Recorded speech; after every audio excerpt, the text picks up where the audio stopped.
우리가 나이가 들면 삶이 무엇인가, 삶에 대해서 생각하게 됩니다. 성경은 우리의 삶이 잠시라고 말씀하고 있습니다. 야고보는 아침 안개와 같다고 설명을 했습니다. 다윗은 사는 것과 죽음은 한 발자국이라고 그렇게 말씀을 했습니다. 시편 기자는 인생의 호흡이 끝나면 당일에 쓸모가 없어진다고 말씀하셨습니다. 의학적으로 3분을 호흡 못하면 죽습니다. 워싱턴 DC에 가면 박물관이 많은데 우주 박물관이 있습니다.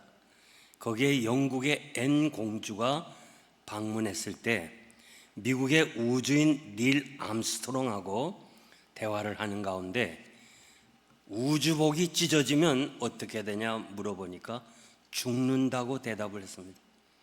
그러니까 우주복은 100분의 1인치만큼 얇아요. 그래서 그 100분의 1인치만큼만 우주에서 찢어지면 죽는다는 거예요. 그만큼 인생은 허무한 것으로 가득 찹니다. 야곱은 바로에게 내 나그네 세월이 130년입니다. 험악한 세월을 보냈습니다. 모세는 다른 것은 자랑을 다 해도 오래 산 것은 자랑할 것이 못 된다고 했습니다. 왜냐하면 사람이 오래 살수록 수고와 슬픔이 더해지기 때문에 그렇습니다. 솔로몬은 인생이 원하는 모든 것을 다 가졌어요. 보는 것 다 했어요. 아는 것 다 가졌어요. 그러고 나서 인생은 헛되고 헛되다고 그랬습니다. 이 짧은 인생, 짧은 시간을 우리는 어떻게 살아야 하나? 사도 베드로는 이 세상의 정욕을 위해 살지 말고 오직 하나님의 뜻을 쫓아 살아가라고 그렇게 말씀하고 있습니다. 우리가 지나간 날을 생각해 보면 후회할 일들이 많이 있어요. 그러나 지나간 시간은 후회한다고 되돌릴 수가 없습니다. 문제는 남은 시간이 중요한 거예요. 미국서 여기 오는 데는 비행기로 14시간 걸립니다. 그런데 그 비행기 안에 게시판이 있는데 이미 지나온 비행시간은 관심 없어요. 그건 누구나 다 마찬가지예요. 남은 시간, 1시간이면 인천에 도착한다. 2시간이면 인천에 도착한다. 거기에 관심이 있는 거예요. 우리는 이 남은 시간을 어떻게 살아야 될까? 대단히 중요해요. 밥 버퍼드라는 사람이 이 해프타임이라는 책을 썼는데요. 아주 유명한 책이라 목사님들도 대부분 보았습니다.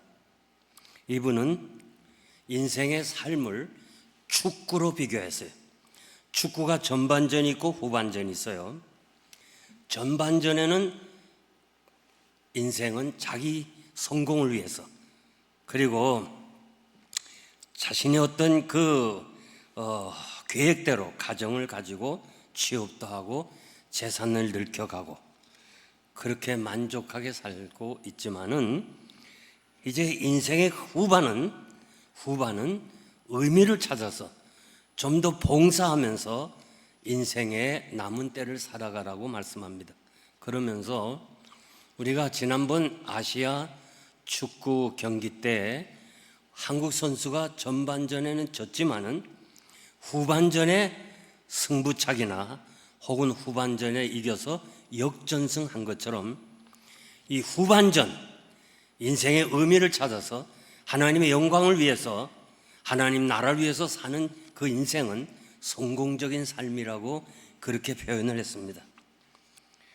우리가 지나온 날 여러 가지 어떻게 살았는지 중요한 것은 이미 지나간 일은 할 수 없는 것이고 앞으로 여러분의 남은 생애는 내가 어떻게 살아야 할까?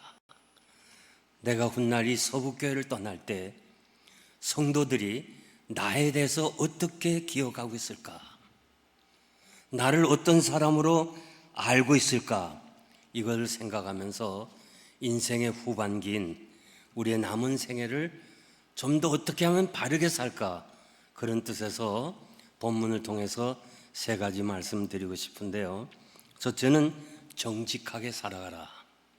요셉이 형 5명을 데리고 바로 왕 앞에 인사하러 가는데 왕이 당신들 직업이 뭐냐 물을 때 우리는 대대로 목축업을 하는 사람입니다. 그렇게 대답을 해요. 이건 요셉이 시켰어요. 왜냐하면 창세기 46장 34절에 보면 애굽 사람은 다 목축업을 가증히 여겼다고 그랬어요.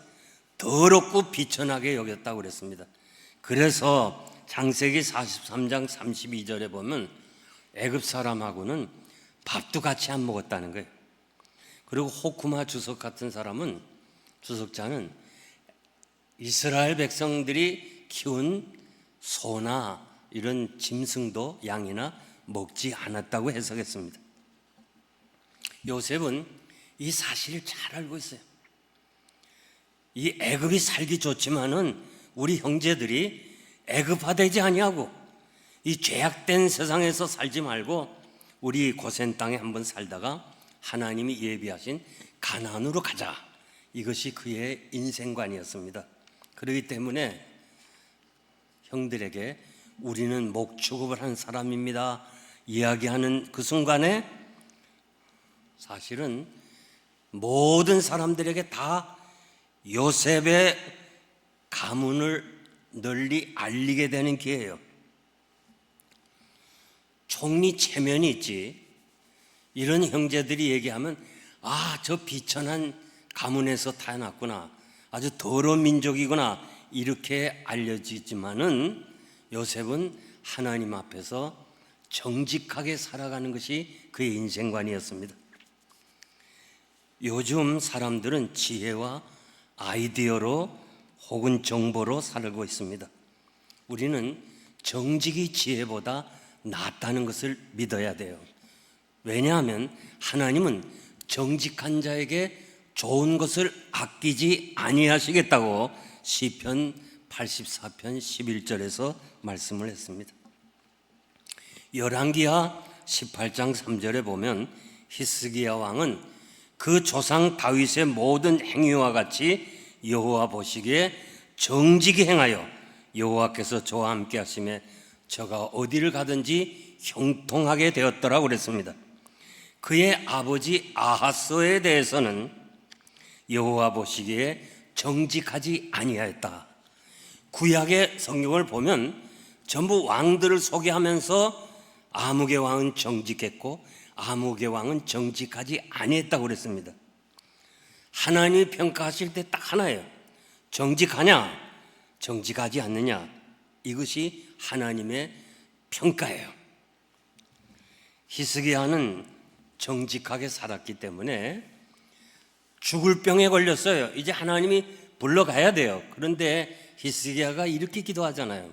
하나님, 내가 정직하게 행한 거 알잖아요. 나를 좀 더 살려주세요. 그래서 15년간을 하나님께서 그 생명을 연장시켜 주었어요. 우리가 기도하는 제목 가운데 못 고칠 병, 이제는 죽음에 직면했을 때 항상 기도하는 제목이 히스기야의 생명을 15년 연장한 것처럼 내 생명도 연장하게 달라고 그렇게 기도하는데, 그 기도에 앞서서 우리가 정직하게 살아가야 된다는 거예요. 디모데전서 1장 19절 보면 믿음과 착한 양심을 가지라. 믿음과 착한 양심은 동전의 양면성이에요. 아무리 믿음이 좋아도요, 내 생활에서 정직을 잃어버리면 믿음도 없어진다고 그랬어요. 제가 오래전에 휴스턴이라는 데가 있어요. 텍사스주에. 거기 가서 부흥회를 인도하는데 네 식구가 헌금 시간에 찬양을 해요. 얼른 봐서 초등학교 한 5학년, 중학교 2학년 내지 3학년 두 딸과 아버지 어머니가 같이 찬양하는데 너무 은혜스러운 거예요. 그래서 제가 물었습니다. 목사님, 이분들은 어떤 분입니까? 물었더니 IMF 때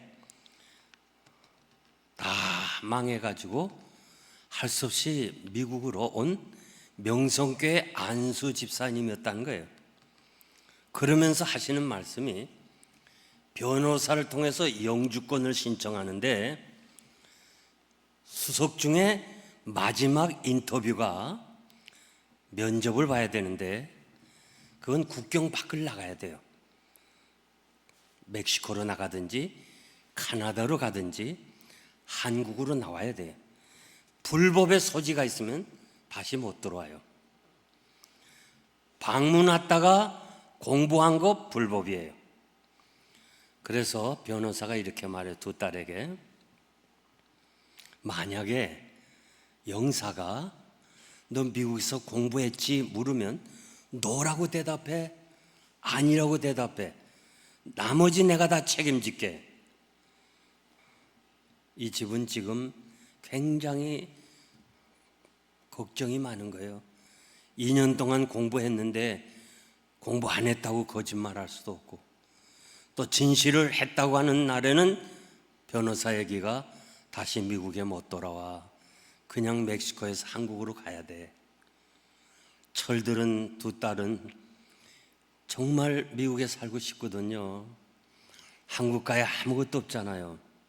그래서 기도하는 거예요. 그냥 하나님, 어떻게 하든지 우리 식구 인터뷰할 때 영사가 그 문제만은 묻지 않게 해달라고 계속 기도하는 거예요. 그러면서 떨리는 마음으로 그 영사관에 앉아서 네 식구가 앉았어요. 매사가 그렇듯이 막 묵상하면서 주여, 영사가 그것만은 묻지 않게 해달라고 묵상으로 막 기도하는데 영사가 오더니 첫 번째 질문이 초등학교 5학년 어깨를 두드리면서 너 미국에서 공부했지? 이게 첫 번째 질문이래요. 얘는 지금 예수를 거짓말하지 않고 하면 변호사 얘기가 다시는 미국에 못 들어와. 너라고만 대답해. 나머지는 내가 다 할 테니까 걱정하지 말고 너 하면 돼. 그런데 이 딸아이는 하나님이 이 대사관실에도 있는데 어떻게 거짓말을 하겠어요?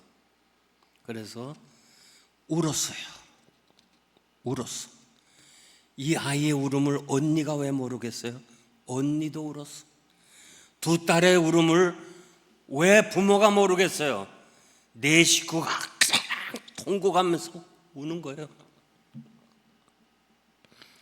미국 사람들은 사람을 웃겨야지 울리면 죄의식을 느껴요. 너 미국에서 공부했지? 질문 하나에 내 식구가 다 통곡하는 거예요. 지금 영사는 곤혹스러운 거예요. 어떻게 할 수가 없는 거예요. 그런데 이 초등학교 아이가 예스, 공부했습니다. 정직하게 대답했어. 그랬더니 영사가 어깨를 치면서 오케이, 너 같은 정직한 아이는 미국이 필요해. 너 열심히 공부해서 미국을 위해서 일해달라면서 그 자리에서 영주권 도장을 찍어줬다는 거예요. 여러분, 우리가 하나님 앞에서 어떻게 살아야 돼요? 에레미야 이 7장 1절 보면은 하나님이 에레미야에게 저 성전 문 앞에 서서 내게 예배하러 들어오는 자들을 향하여 너의 길과 행위를 바르게 하고 정직하게 하고 들어와서 예배를 드리라는 거예요. 에레미야야, 내가 자꾸 백성을 위해서 그렇게 간절히 간구하는데 나는 내 기도를 안 들어. 저들의 행위가 잘못됐는데 네가 아무리 기도한다고 내가 듣겠니? 에레미야 7장 16절의 말씀에 여러분, 우리가 하나님 앞에서 거짓말하지 말아야 돼요. 모든 죄악의 뿌리는 거짓말 속에서 시작해요. 우리는 이 세상 거짓말의 위험과 유혹에 살아가는 거예요. 거짓은 사탄에게 속했다고 그랬어요. 사탄은 거짓의 아버지라고 요한복음 8장 44절에서 말씀을 했습니다. 우리가 살아가면서 이해관계 때문에, 체면 때문에, 자기 어떤 자랑 때문에 거짓된 것을 알면서도 정직하지 못하게 살아갈 때가 참 많이 있습니다. 시편 101편 7절 보니까 거짓을 행하는 자는 내 집안에 거주하지 못하며 거짓말하는 자는 내 목전에 서지 못한다. 거짓말하는 사람은 하나님을 뵐 수가 없다는 거예요. 우리나라를 세계에 처음으로 소개한 사람이 17세기 이 조선에 표류해 가지고 이 땅에서 13년 동안 살다가 다시 네덜란드로 돌아간 하멜이라는 사람이 있는데, 이분이 13년을 조선 땅에 살면서 돌아가서 하멜 표류기라는 책을 썼는데, 그 내용이 뭐냐? 조선 사람은 거짓말을 잘한다. 거짓말해도 하나도 얼굴을 붉히지 않고 그냥 아주 태연하게 거짓말한다. 그렇게 썼어요. 제가 이해를 합니다. 제가 목회를 다 하고 이제 은퇴하고 뒤돌아보니까 교인들 중에 거짓말하는 사람 많아요. 교회를 떠난 사람도요 35년 동안 아마 1000명쯤 될 거예요.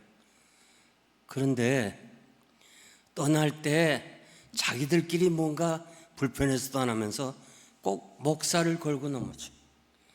우리 담임 목사님도 미국에서 이민 목회했다는 경험을 얘기하는데, 꼭 떠날 때 목사를 난 알지도 못하고 보지도 않았지만은 내가 했다는 거 어떻게 해요? 저는 그때마다 하나님이 아시겠지, 절대 따지지 않았어요. 그저 가만히 있었어요. 지나가 나면 그게 다 밝혀지는 거예요. 여러분, 제가 꼭 부탁하는데 이제부터는 남은 생에는 거짓말하지 말고 정직하게 살길 바랍니다. 아멘 하는 사람만 복 받으세요. 여기 있는 사람들. 다른 사람 아멘 없어요? 계속 거짓말 할래요? 네? 거짓말하지 맙시다. 응? 아멘. 하나님이 아브라함에게 뭐라 그랬어요? 아브라함아, 너는 내 앞에서 완전하라, 정직하라, 바르게 살아가라. 그리하면 내가 내 뒤에서 전능자가 되어주겠다고 말씀하십니다. 우리가 정말 순간을 모면하기 위해서 거짓말할 때가 많은데 그렇게 하지 말라는 거예요. 하나님께서 책임질 테니까 넌 하나님 앞에 바르게 살아가라는 거예요. 우리 장로교는 하나님의 절대 주권을 믿고 살아요. 아멘입니까? 왜 이렇게 아멘이 적어요? 아멘입니까? 우리는 하나님의 절대 주권, 하나님이 다스리고 섭리하시는 그 하나님의 은총 안에 사는 거예요. 내 뜻대로 된다면, 내 계획대로 된다면 얼마든지 거짓말할 수 있어요. 잔꾀를 부릴 수 있어요. 여러분 한번 생각해 봐요. 지나온 날 뒤돌아봐요. 어느 것 하나 내 뜻대로 된 것이 있는가? 응? 우리는요 내 뜻대로 안 된 것을 실패라고 그래요. 사람들도 그렇게 생각해요. 그러나 하나님이 하시는 일에는 실패가 없어요. 아멘. 하나님이 하시는 일은 실패가 없어요. 우리의 많은 경험을 했지만은 그 경험은 모든 것이 다 필요한 거예요. 하나도 쓸데없는 것이 없어요. 다 하나님의 계획 속에 되어지는데, 그러니까 하나님의 계획대로 될 테니까 거짓말할 필요가 없어요.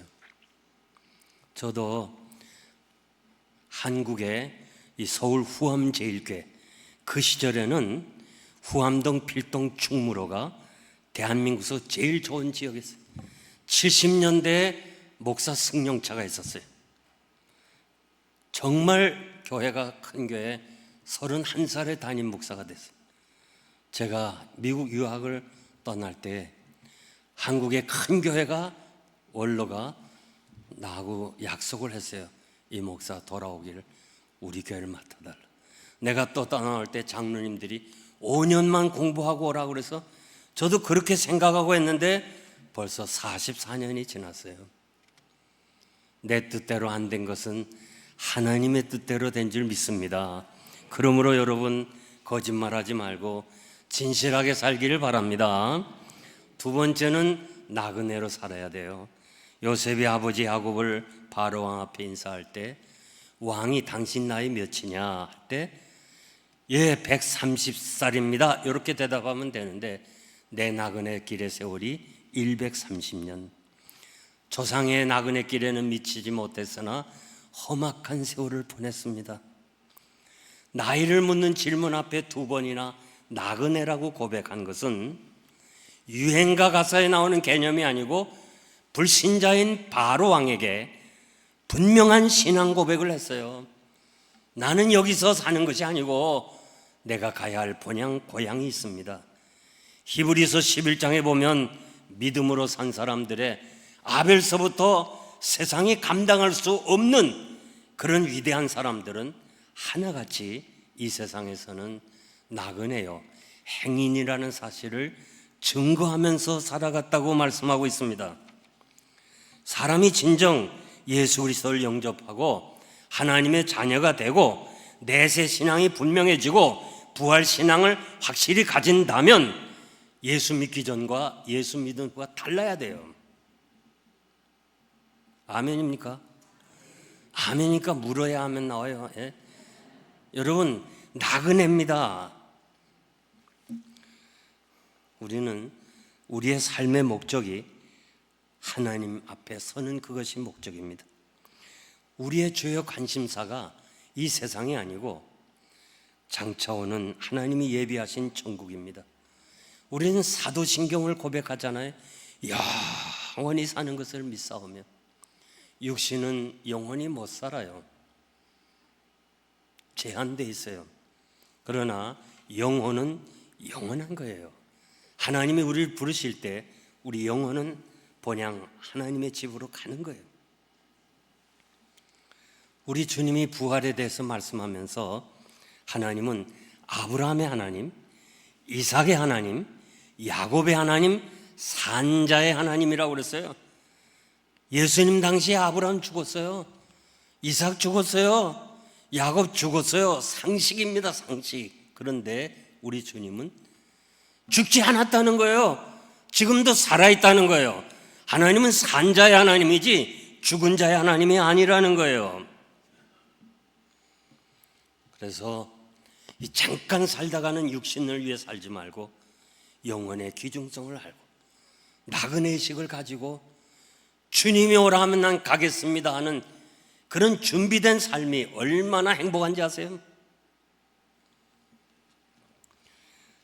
저는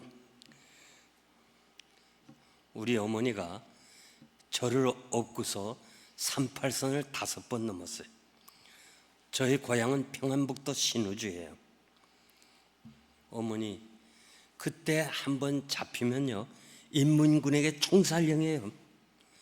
그 어려운 사선을 5번이나 저를 업고서 넘었어요.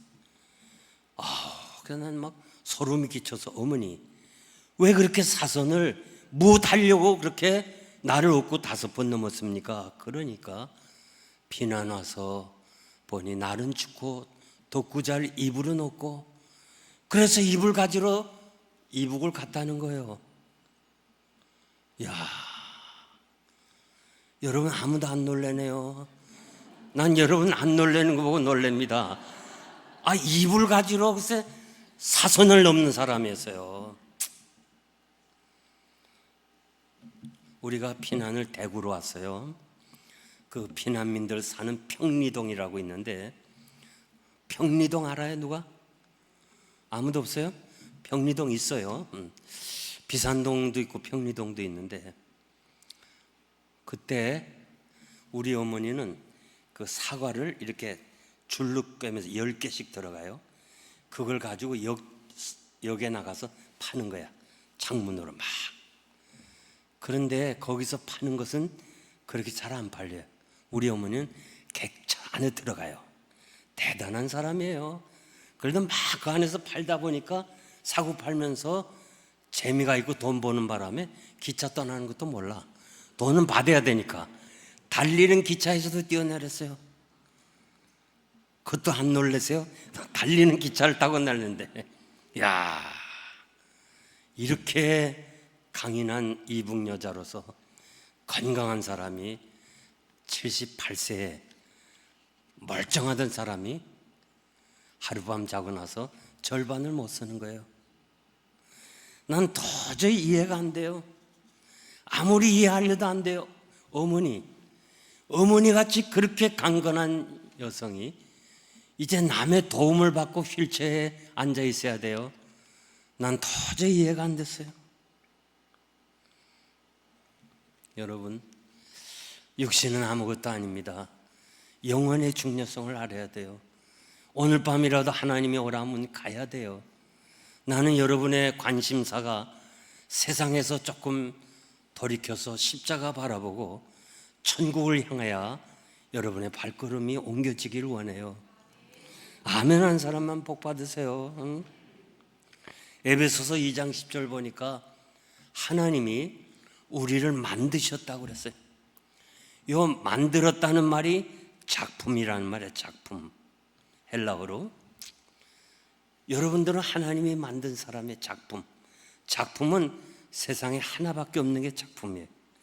상품은 여러 개 있어요.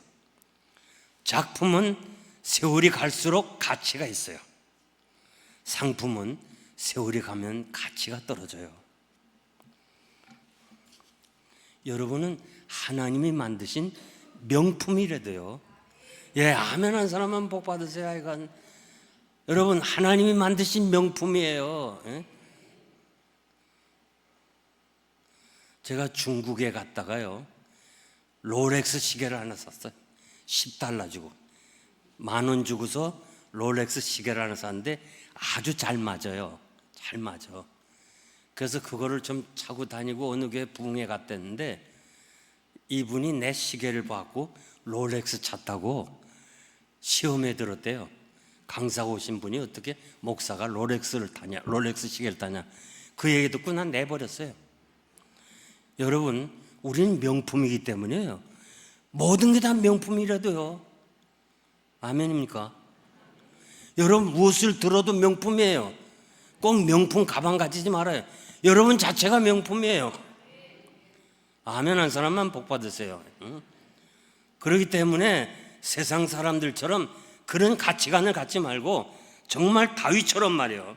시편 139편 13절 14절 보니까 다윗의 고백이 나왔는데, 주께서 내 장부를 지으셨는데 나의 모태에서부터 나를 조직하셨는데 내가 주께 감사한 것은 얼마나 하나님께서 묘하게 만들었던지 신묘막측하다. 신묘막측하다는 말은요, 심히 기묘하고 아름답다 그런 뜻인데, 이 좀 단어가 어려우니까 영어 하나만 쓸게요. 제가 우리를요, 다윗의 신묘막측을 영어로 표현한다면 wonderful. wonderful. 그건 알죠, 영어로. 예, 한번 따라합시다. wonderful. 양옆에 사람에게 아주 잘생겼습니다, 그 말을 wonderful 하면서 한번 얘기해 보세요.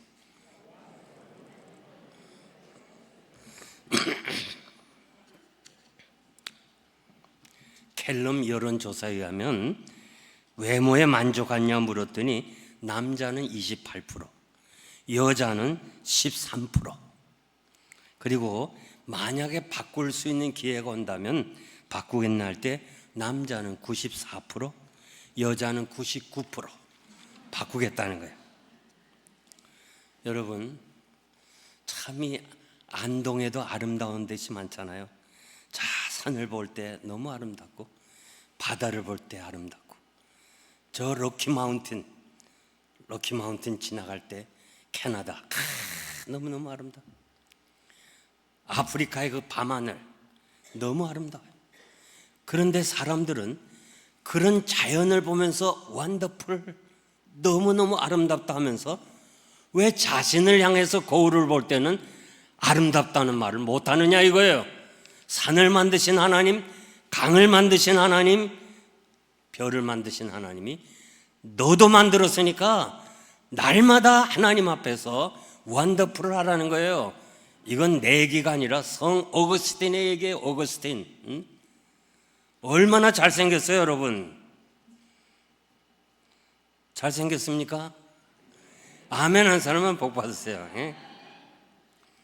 아마 나이 드신 분은요, 이 007 본드걸 출신, 007 본드걸 출신 브렌 에글랜트라는 사람이 지금 80세가 됐어요. 그 얼마나 아름다웠어요. 그런데 이분이 일생일대 80세에 뒤돌아보면서 내가 가장 후회스러운 것이 성령한 것이 후회스럽다는 거야. 그렇게 나이 든 사람 본드걸 보면서 잘생겼잖아요. 그거 다 고친 거랍니다. 그러면서 자기가 후회한대요. 자기뿐만 아니라 저 헐리우드에 있는 자기 친구들도 나이가 들면서 성령한 거를 아주 후회하고 있다고 그렇게 신문기자에게 얘기했어요. 여러분, 이미 한 사람은 할 수 없지만은 절대 하지 마세요. 절대 하지 마세요. 나이가 들면요 추해지는 거예요. 여러분 자신이 명품인데 뭘 만들려고 그래요? 하나님이 만들었는데. 여러분 가장 잘생긴 사람들이에요.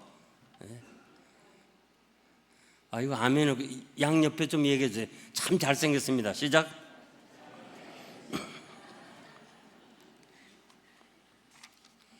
우리는 나그네요 순례자적인 삶을 살아가면서 너무 욕심 부리지 말아요. 청교도, 우리 청교도 신앙을 얘기 잘하잖아요. 청교도는 자손에게 유산을 남기는 것은 죄악이라고 그랬어요. 죄악. 하나님 앞에서. 그러면 청교도는 얼마만큼 가지고 있어야 되느냐? 먹을 것과 입을 것인즉 하나님께 감사하자. 너무 욕심부리지 말아요. 나그네로서 장차 하나님 나라에서 상 주실 것을 바라보면서 정말 외롭고 힘들지만은 본향 찾아가는 여러분 되시기를 바랍니다. 마지막으로 축복하면서 살아야 돼요. 야곱이 2번이나 바로 왕에게 축복했어요. 만날 때 축복하고 헤어질 때 축복했어요. 우리 개념으로는요, 바로 왕이 축복해야지 야곱은 아무것도 가진 것이 없어요. 그런데 성경에는 야곱이 바로 왕을 축복했지 바로가 축복 안 했어요. 왜요? 우리는 축복권이 있어요. 축복권이. 내가 아브라함을 부르고 내가 복을 빌어주라. 그러면 그 복이 그에게 임할 거라고 그랬어요. 그러니까 여러분 정말 우리는 복 받은 사람이에요. 지금 이 유교의 전통적인 안동에 왔습니다. 처음 왔어요. 저도 처음 안동에 왔다 가는데 우리 이창호 집사님이 저에게 지휘자였기 때문에 그래서 연주해야 한다고 저도 바쁘지만 그냥 시간을 내서 여기 온 거예요. 그 와봤더니 좀 좋은 목사님과 이런 좋은 아름다운 교회도 있구나. 나는 개념에 안동하는 이런 교회가 있을까 생각했는데 아주 너무 좋아요. 정말 좋아요. 그래서 이 안동에 왔는데 안동은 유교의 전통이잖아요. 2조 500년 동안 유교 전통은요 교회로 그대로 이어받는 거예요. 그래서 교회 안에서도요 복이라는 개념은요 상태로 봐. 상태. 집이 크다, 비즈니스가 크다, 자녀들이 잘 됐다. 야, 예수 믿고 복 받았는데 그런단 말이에요. 그런데 기독교는 상태가 아니고 존재. 예수 믿는 자체가 축복이에요. 주님이 제자들에게 너희는 나를 어떻게 생각하냐 할 때 주는 그리스도시요 살아계신 하나님의 아들입니다 할 때 바요나 시몬아 내가 행복하다, 내가 복 있는 사람이다 하면서 천국 열쇠를 줬어요. 뭘 말해요? 여러분, 오늘 밤이라도 하나님이 오라 하면 천국 갈 걸 믿습니까? 믿습니까? 그렇다면 행복한 사람. 주님이 행복하다는 누가 뭐라 그래? 우리는 정말 행복한 사람. 하나님이 아무것도 없는 아브라함에게 너는 복의 근원이 되라고 그랬어. 이삭이 아무것도 없어요. 그런데 이웃의 장관들이, 군대 장관들이 와서 너는 복받은 사람이다. 예수님이 제자들을 파송하면서 너희가 어느 집에 들어가든지 먼저 복을 빌어주라. 그 복을 받지 못하면 그 복이 너에게로 돌아오리라. 여러분, 이거는 꼭 여러분만 아세요. 왜냐하면 경쟁이 심하기 때문에 좀 못되게 구는 사람이 있어요. 여러분 주변에서요, 참 나를 해코지하는 사람들에게 막 원수 갚으려고 하지 말고, 욕하지 말고 복 받으세요, 복 받으세요. 못 받으면 내게로 온단 말이에요. 아멘이지. 그러니까 이건 여러분만 아시래도요, 못된 사람 골라다니면서 복 받으라, 복 받으라 하지 싸우지 마세요. 응? 1996년 1월에 제가 LA에 부흥회를 갔습니다. 그 같은 시간에 1300만 불을 가진 큰 빌딩을 가진 사우나를 경영하는 한국 사람이 있었어요. 거기 들어오는 입구에 구두 닦는 자리를 28살 난 한국 청년이 꿈을 가지고 미국에 왔다가 먹을 것이 없어서 먹고 살기 위해서 그 앞에서 구두를 닦아요. 그거를 600불을 받아, 한 달에. 어느 날 갑자기 1200불 내라는 거예요. 이 젊은이가, 사장님, 내가 1200불 내고는 도저히 먹고 살 수 없으니 100불만 좀 올려달라. 그렇게 사정하는데 경찰을 불러서 내쫓았어요.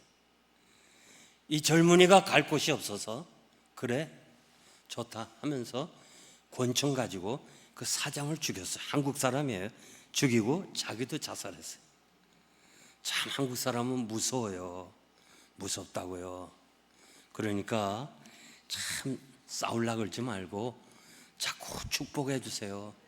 복 받으세요, 복 받으세요. 못된 사람 골라가면서 복 받으세요, 복 받으세요. 이건 여러분만 알길 바랍니다.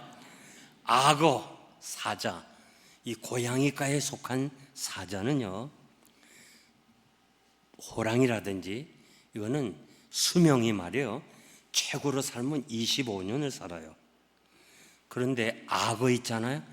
악어는 해보니까 화를 낸 반응이 적대요. 악어 화나는 거 봤어요? 웬만하면 잡니다. 자요. 아무리 약을 올려봐요, 눈도 안 떠. 그냥 보고 가세요. 악어는 미니멈 25년부터 30년, 50년 막 사는 거예요. 화를 안 냈기 때문에. 남자가 여자보다 7년에서 9년을 먼저 간대요. 왜? 화를 더 많이 냈기 때문에. 어느 교회를 가도 할머니는 많은데 할아버지는 적어요. 왜 그래요? 화를 많이 냈기 때문에 그래요. 화내지 마세요. 축복해 주길 바랍니다. 사파리에 사는, 야생에서 사는 사자가 오래 살겠어요? 동물원에서 사는 사자가 오래 살겠어요? 아멘 잘하는 자매님 한번 말해봐. 들에 사는 사자가 오래 살겠어요? 동물원에서 사는 사자가 오래 살겠어요? 동물원? 예? 들에서. 네. 또 여기는 들에서. 다 들이군요. 나도 그렇게 생각했어요. 직접 사파리를 가봤어요. 2군데나 가봤어요. 탄자니아, 케냐. 그런데 사자가요, 그냥 아침을 먹는 게 아니에요. 아침 식탁을 준비하기 위해서 부단히 애쓰는 거예요. 여러분들이 얼룩말을 잡아먹는 사자를 보지요. 그거는 한 달 이상 기자가 막을 치고서 한 달 이상 기다렸다가 그 찬스를 찍는 거예요. 그리고 우리에게 보여줘요. 그러니까 우리가 사자가 나오면 그냥 밥 먹는 줄 아는데 그게 아니에요. 열을 받아야 돼. 그래가지고 막 허탕 칠 때가 많은데 잡았잖아요. 이제 천천히 먹으려 그러면 독수리 떼가 날라와. 겁도 없어. 그 다음에 또 개 같은 게 막 달라들어. 그러니까 잡으려고 애썼지, 열받았지, 잡은 것을 또 간직하려고 열받아. 그래서 들에 사는 사자는 10년을 까먹어. 맥시멈 15년 살아. 그런데 동물원의 사자는요, 열을 안 받아. 아침 주지, 점심 주지, 저녁이면 저녁 주지, 열을 안 받아. 그래서 오래오래 산다는 거예요. 여러분, 절대 교회에서 화내지 말아요. 가정에서도 화내지 말아요. 화내지 말고 뭐 하라고 그랬어요? 축복하라. 그런 사람 치고 말이야, 축복하라. 복 받으세요, 복 받. 부부간에 이렇게 뭐 좀 욕도 하고 말이죠, 화를 내면 맞장구 치지 말고 그저 복 받으세요, 복 받으세요. 그러면 그 복이 내게로 오는 거예요. 그래서 여러분, 우리가 고추 심으면 고추 나는 거 알아요. 축복을 심으면 축복이 내게로 오는 거예요. 네, 꼭 기억하고 우리는 축복하면서 사시기를 바랍니다. 이제 제가 결론적으로 말씀드리겠는데요, 저는 전도사 시절 때 신용산 교회라는 교회에서 전도사직을 보냈는데, 당회장이 이 전도사는 입관 예배를 주관하라고 그래요. 그리고 부목사는 하관 예배, 산에 가서, 당회장은 발인 예배 교회에서 했어요. 저는 그때 전도사 시절에 믿음도 없었지만은 겁도 많았어요. 그저 혼자서 임종을 지켜본 사람도 있어요. 하여튼 당회장이 누가 아프다 하면 이 전도사는 거기서 그분이 죽을 때까지 기다려, 떠나지 마, 이러기 때문에 옆에 앉아 있어야 돼. 그래서 나는요, 그때 하나 안 것이 있어요. 사람의 죽을 때 봐야 그 사람의 신앙을 볼 수 있어요.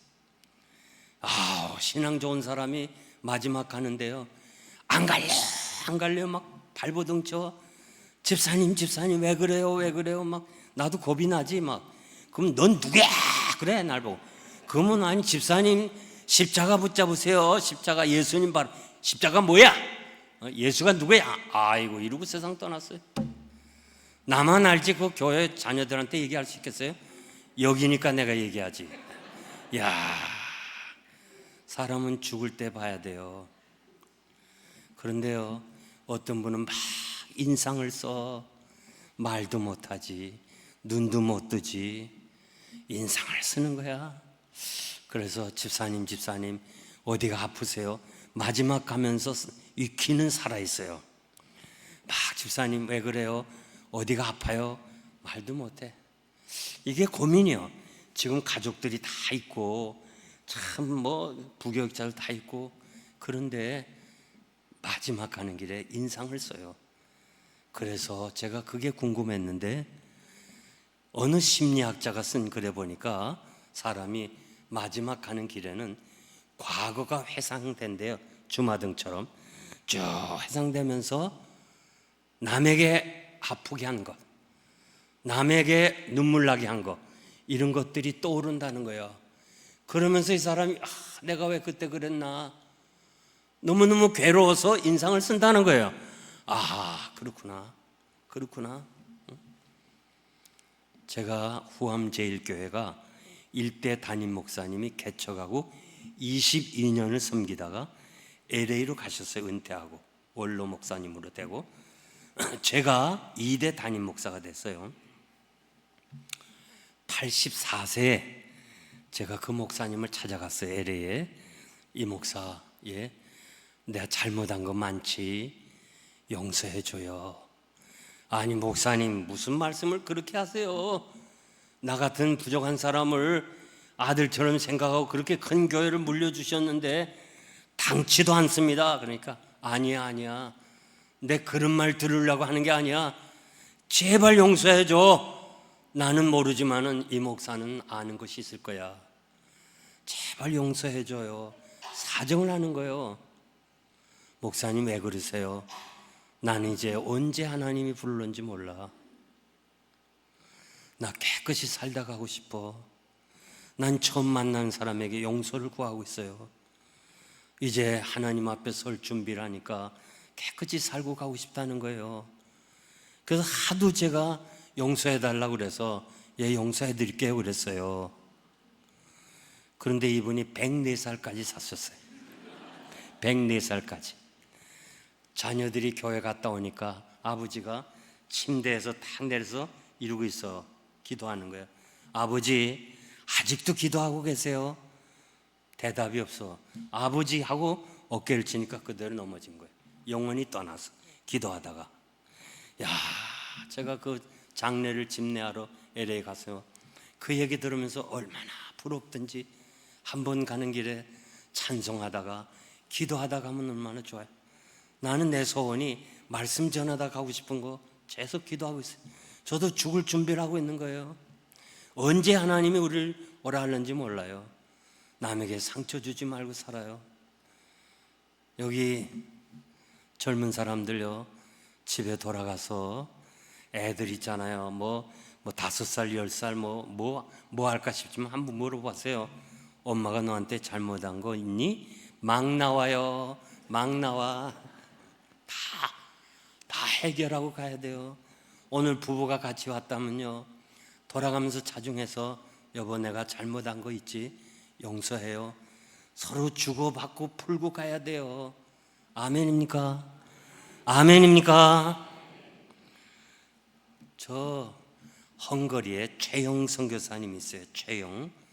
그 선교사님이 저희 교회 오셔서 설교 중에 자신이 집시 선교를 하는데 한국에 왔다가 그 집시 50대 단 집시에게 운동화를 하나 사가지고 선물로 줬어요.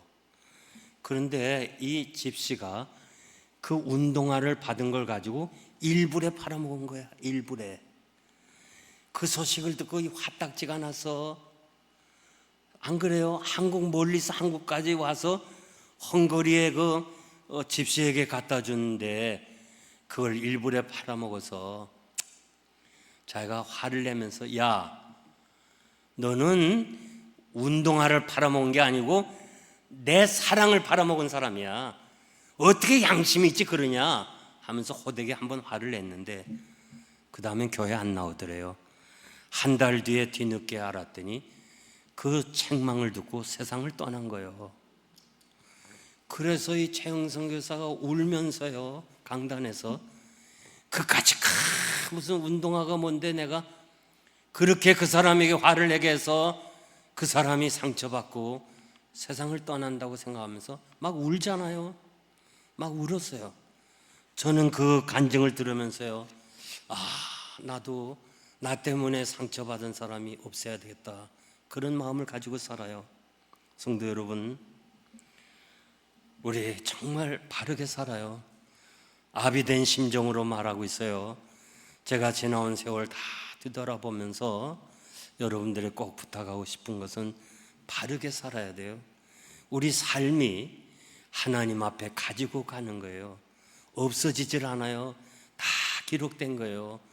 여러분들이 아름답게 바르게 살다가 하나님 앞에서 우리 다 같이 모여 영생 복락을 누리는 여러분 되시기를 주님의 이름으로 축복합니다. 축복합니다.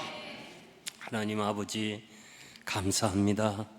100주년을 맞이하는 서북교회 부족한 종을 보내주시고 이 귀한 시간에 어떻게 하면 우리가 바르게 살아갈까?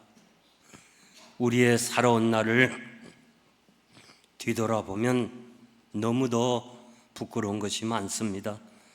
정직하지 못했고 그저 돈이 무엇이고 이해관계 때문에 원치 아니하게 거짓말할 때도 많았고 잠시 살다가는 나그네 인생인데 천년하고도 만년 살 것처럼 욕심을 부리며 살고 혈기 부리며 살고 이렇게 살아온 지난 날을 회개하면서 이제 남은 생에는 축복하면서 하나님 앞에서 바르게 살아서 나와 관계해서 혹시라도 이 교회를 떠난 사람이 있다면 전화를 걸어서 용서를 받고 깨끗이 살다가 하나님 앞에 서게 하여 주시옵소서. 지나온 100년 동안 이 교회를 섬겼던 귀한 종들, 이제는 하나님 나라에 다 가셨지만은 앞으로 머지않아 우리가 영광 중에 뵈는 그날까지 교회는 든든히 서가고 평안하여 성령의 위로로 부흥 발전되는 교회가 되게 하시고, 당회장 목사님 중심으로 장로님들과 온 성도들이 하나 돼서 하나님의 뜻을 이루어가는 아름다운 교회가 되게 하여 주시옵소서. 예수님의 이름으로 감사하며 기도하옵나이다. 아멘.